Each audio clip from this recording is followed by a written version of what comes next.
आज हम कक्षा 8 वसंत भाग 3 का पाठ 2 लाख की चूड़ियाँ पढ़ने वाले हैं।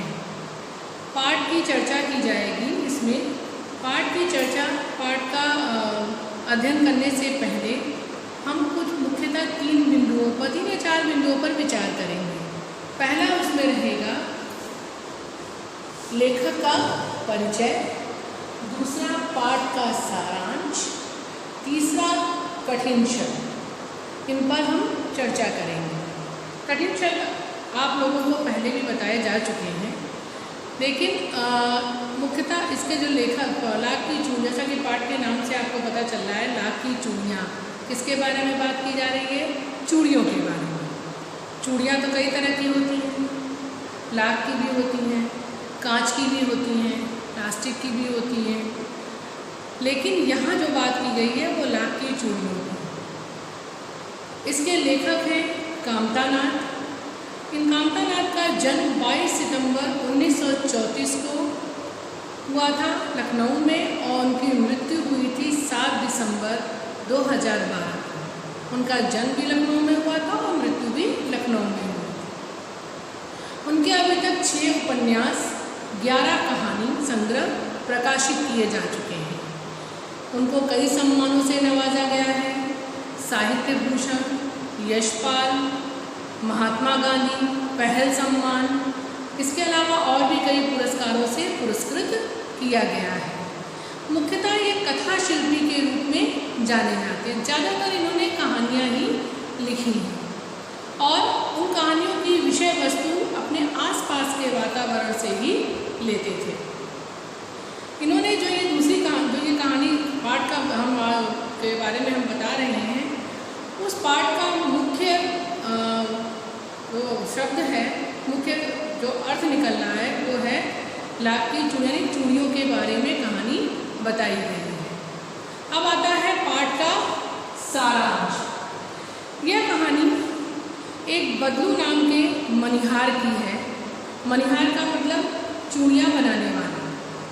और इस कहानी में औद्योगिकरण का उत्थान दिखाया गया है और कुटीर उद्योगों और हस्तशिल्प या हथकरघा उद्योगों का धीरे धीरे समाप्त होना दिखाया जा रहा है। लोगों के पैतृक व्यवसाय धीरे धीरे समाप्त होते गए हैं। उन्हीं स्थितियों का वर्णन किया गया है। मुख्य पात्र हैं बदलू और लेखक। बदलू एक मनिहार था, उसका चूड़ियों का कारोबार था। ये उसका पैतृक व्यवसाय था। पैतृक मतलब पूर्वजों के द्वारा चलाया गया। और वो तरह तरह की रंग बिरंगी लाख की चूड़ियाँ बनाया करता था। लेखक जो है वो हर साल गर्मी की छुट्टियों में अपने मामा के गांव जाया करता था। वहीं पर बदलू रहता था।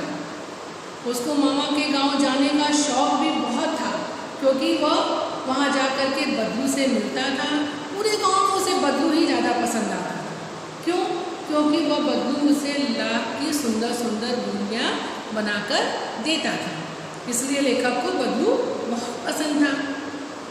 और बदलू जो था वो बदलू की जो चूड़ियाँ थी उतनी मशहूर थी, इतनी प्रसिद्ध थी कि गाँव की सारी औरतें लाख की चूड़ियाँ पहनती थी। गाँव की औरतें तो पहनती ही थी, बाहर दूसरे गांव की भी औरतें भी उसकी चूड़ियों को पसंद किया करती थी। लेखक जब उनसे हर साल मिलने जाया करता था तो देखता था कि बदलू नीम के पेड़ के नीचे अपना कारखाना लगाया हुआ बैठा रहता था। एक तरफ आग की भट्टी जलती रहती थी जिसमें लाख को पिघलाता था, दूसरी तरफ चौखट रहता था लकड़ी का जिसमें लाख की सरिया बनाया करता था, और एक गोल बेलन के आकार, जैसे बेलन होता है रोटी बेलने वाला, उससे आकार की मुंगेरियाँ होती थी जिसपे वो चूड़ियों को बनाने के बाद, मोड़ने के बाद डाल करके आकार दिया करता था, चिकना किया करता था, और एक छोटी सी मछिया पर बैठ करके ये काम करता था। घंटों ये काम किया करता था। उसे बदलू को बहुत मज़ा आता था। और जब कभी थक जाता था तो बगल में हुक्का रखे रहता था, वो गड़गड़ गड़गड़ पीता रहता था। लेखक वहाँ जाकर के एक मछली पे जाके वो भी बैठ जाता और उसे ये सब देखने में बहुत आनंद आता था। घंटों बदलू के साथ बैठ करके ये सब देखता रहता। और जब शाम होती वो चलने लगता तो बदलू उसे रंग बिरंगी गोलियाँ दे देता बना करके। इससे वो बहुत खुश हो जाता कि वो गोलियों को लेके जाएगा और शहर में अपने दोस्तों को दिखाएगा। बदलू कभी कभी लेखक को जब आम की फसल होती थी तो आम भी खिलाने जाता बैठे बैठे।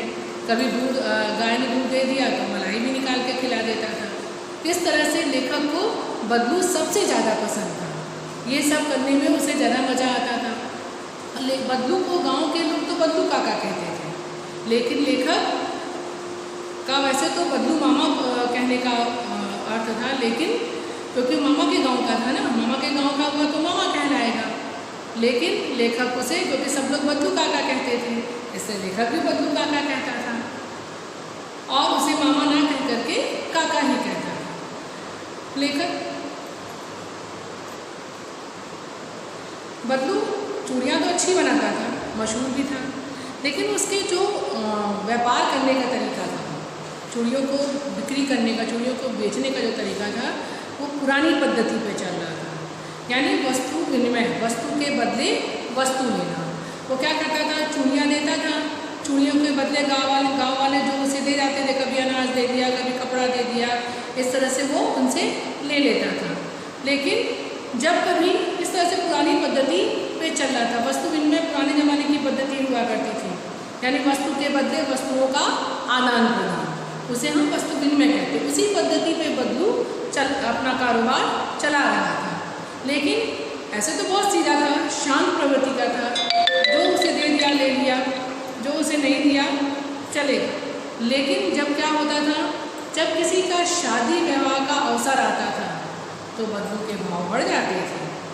वह शादी जो सुहाग का जोड़ा बनता था, चूड़ियों का जो सुहाग का जोड़ा बनता था, वो उनके मनमांगी कीमत मांगता था, जितना उसका मन करे, मुँह मांगी कीमत। उस कीमत में वो अपने पूरे परिवार के कपड़े मांगता था, अनाज मांगता था और पैसा मांगता था। उसमें वो कोई समझौता नहीं करता था। आम दिनों में तो वो समझौता कर लेता था, जो आया वो दे दिया, वो ले लिया, लेकिन इसमें कोई समझौता नहीं करता था।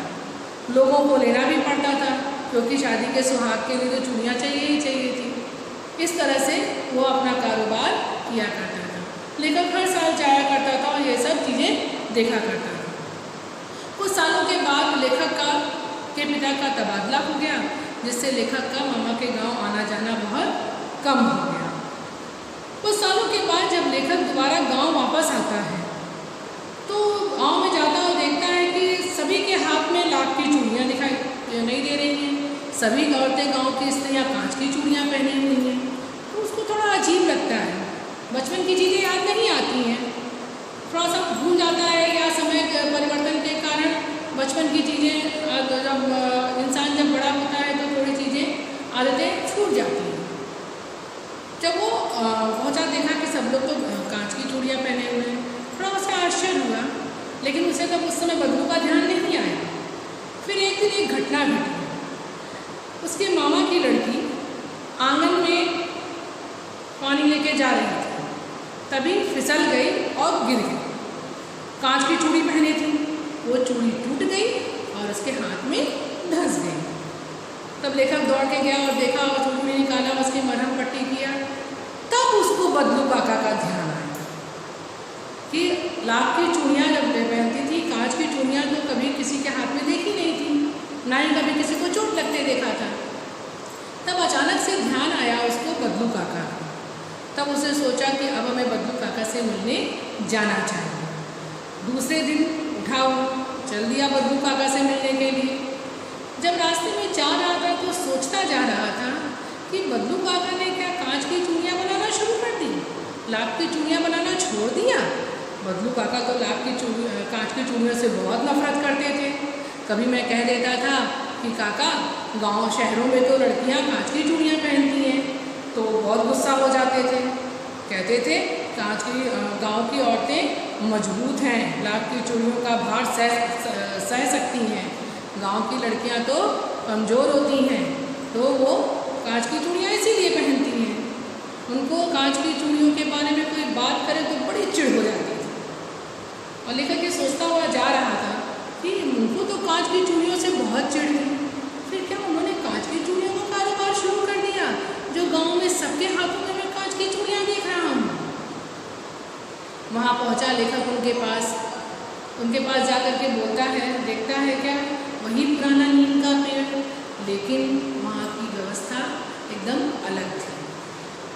वहाँ देखता है नीम के पेड़ के नीचे बदलू काका एकदम निढाल से, एकदम कमज़ोर से लेटे हुए हैं।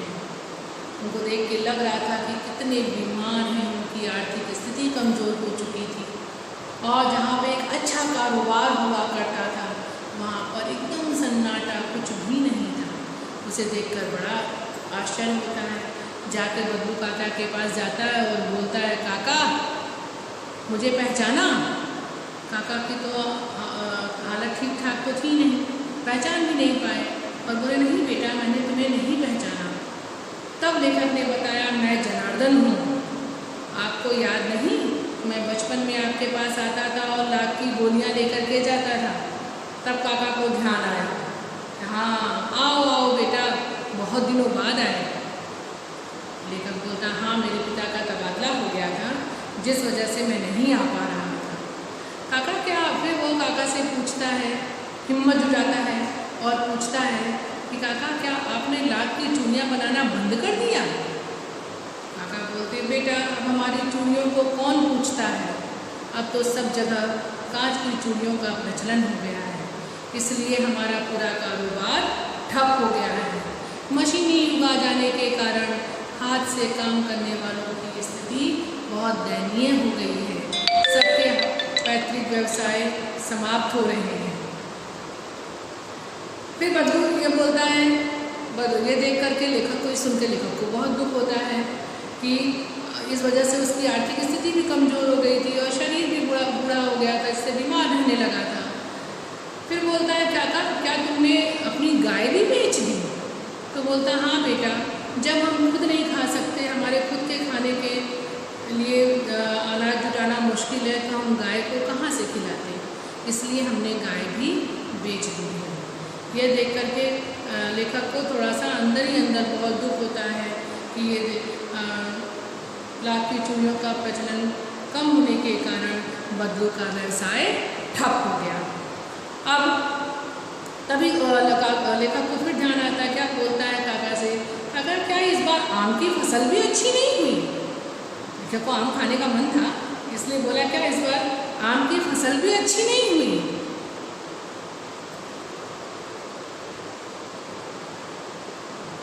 क्या आम की फसल भी अच्छी नहीं हुई? पूछता है उससे। तो बदलू बोलता है कि नहीं, आम की फसल तो अच्छी हुई है। अंदर से लड़की को आवाज़ देता है, रज्जो थोड़े आम तो ले आ डलिए में। तो रज्जो डलिए में थोड़े आम रख करके ले आती है, सब देने लगती है। तो लेखक बोलता, अरे नहीं नहीं, इतने सारे आम थोड़ी मैं खाऊंगा। तो लेखक बदलू बोलता है, ठीक है रज्जो, 2-4 अच्छे लाल आम निकाल करके इनको दे दो। लेकिन जब वो रज्जो आम निकाल करके इनको दे रही होती, तभी लेखक की नज़र उसके कलाइयों पर चली जाती है, जिसमें उसे लाख की चूड़ियाँ दिखाई देती हैं। लेखक जो है, बदलू जो है, लेखक को यह देखते हुए देख लेता है। लेखक के कुछ भी पूछने के पहले ही बदलू बोल उठता है, 2 ही चूड़ियाँ बची थी, जमींदार की लड़की की शादी के लिए बनाया था, लेकिन 10 रुपये भी देने को तैयार नहीं था, इसलिए मैंने नहीं बेची। ये वाक्य क्या आपको बताता है कि बदलू स्वाभिमानी था, उसे धन की कमी थी, लेकिन वो वैसे भी जो भी देता था तो नहीं लेता था, लेकिन सुहाग की चूड़ियों को वो कम दाम कभी नहीं लेता था, इसलिए उसने जमींदार को कम दाम में चूड़ियाँ नहीं दी। लेखक ये देख करके लेखक के मन में ये बात आती है कि बदलू काका इतनी आर्थिक स्थितियों से गुजर रहे हैं, फिर भी उन्होंने अपना स्वाभिमान नहीं छोड़ा। पूरी कहानी से यह हमें समझ में आता है, यह सीखने को मिलता है कि जैसे जैसे आधुनिक युग का आगमन हो रहा है, शहरीकरण हो रहा है, औद्योगिकरण हो रहा है, वैसे वैसे कुटीर धंधे, उद्योग धंधे या हाथ से काम करने वाले कारीगर बेरोजगार हो रहे हैं। यह था पूरा कहानी का सारांश।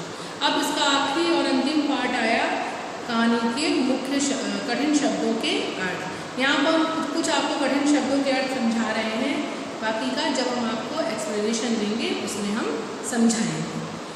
जैसे भट्टी, अंगीठी। अंगीठी का मतलब जिसमें आग जलती, कई तरह की होती है, कोयले की होती है, बुरादे की होती है, जिसमें वहाँ पे भट्टी का क्या अर्थ था कि वो अपने पास रखता था और उसमें लाख को पिघलाया। दूसरा है मनिहार, मतलब चूड़ियाँ बनाने वाला, चूड़ी, उसको चूड़ीहार भी बोलते हैं और मनिहार भी बोलते हैं।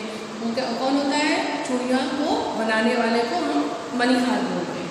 पैतृक यानी पूर्वजों का, पिता के संबंधित, यानी हमारा जो जैसे हमारे पिता हैं, दादा हैं, उनका कोई व्यवसाय है तो वो पैतृक व्यवसाय हो गया, उसको हम पुष्ट दर पुष्ट आगे बढ़ाते हैं। खपत यानी बिक्री करना। सहन, आंगन। यहाँ पर आंगन के लिए एक नया शब्द प्रयोग हुआ है, सहन। सहन का मतलब आंगन। आंगन क्या होता है? घर के अंदर एक जगह होती है जहाँ सब लोग मिलकर के बैठते हैं।